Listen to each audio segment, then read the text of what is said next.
الف مبروك يا نادي الزمالك الفوز النهارده، والف حمد وشكر ليك يا رب على المكسب النهارده. مكسب مهم، مكسب صعب، والمكسب الصعب فرحته بتبقى كبيره. سيبك بقى من فرحتك بالثلاثيات اللي انت عمال تعملها كل ماتش، ثلاثيات ملهاش اي لازمه، ثلاثيات في الهوا. اضرب زي ما انت عايز، محدش حاسس بيك ولا حد بيتفرج عليك. دي كلها ثلاثيات عشان تفكرك بس بمركزك اللي هو تالت برضه. لكن انت صدقني من الاخر طالع بموسم صفري، وبيراميدز الماتش الجاي هيكسب، فانت كده كده مش هتاخد حاجه السنه دي. موسم صفري هتدخله من اوسع الابواب. صرفت مليارات طارت في الهوا، عملت اعلانات ولا ليها اي لازمه، جبت صفقات نمت على الخط ما عملتش اي حاجه. مكسب النهارده مهم من نادي الزمالك وللجمهور. طبعا في الاول بنشكر ربنا على المكسب، بس الجمهور ليه مفعول السحر. دايما بقولها يا بخت نادي الزمالك بجمهوره. احنا من غير الجمهور السنه دي مش هنقدر ننافس على اي بطوله، ولا تقول لي دوري ولا كونفدراليه ولا اي حاجه، ولا حتى نقدر نقفل مركز ثالث زي غريمي اللي فرحان بثلاثياته.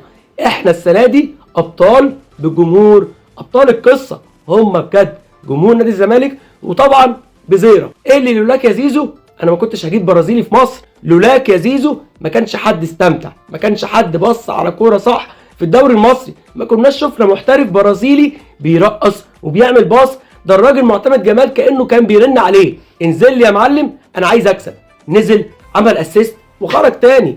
الراجل بيلعب السهل، مش بيلعب عشان خاطر الفلوس وعشان خاطر انا عايز اخد كام وعشان خاطر انا عايز اخد اكتر فلوس في الفرقه وعشان خاطر اوقع الفريق زي ما هو عمل في فريقه دلوقتي. شكرا للعين اللي جابتك يا بزيرة، شكرا طبعا لجون ادوارد، شكرا لكابتن معتمد جمال. اتعلمت من الدرس، اتعلمت من ماتش الاهلي ونزلت التشكيل قدام سموحه يمكن بنسبه كبيره زي اللي قلت عليه امبارح. تشكيل هو ده الصح.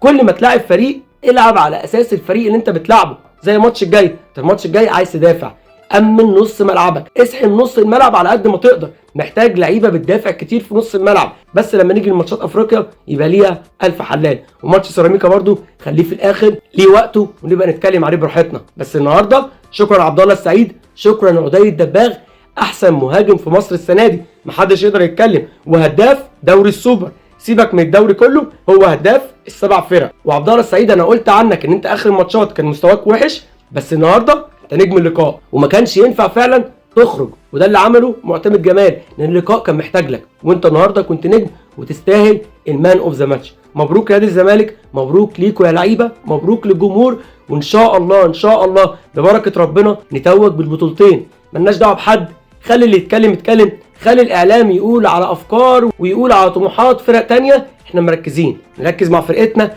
نركز في تشجيعنا،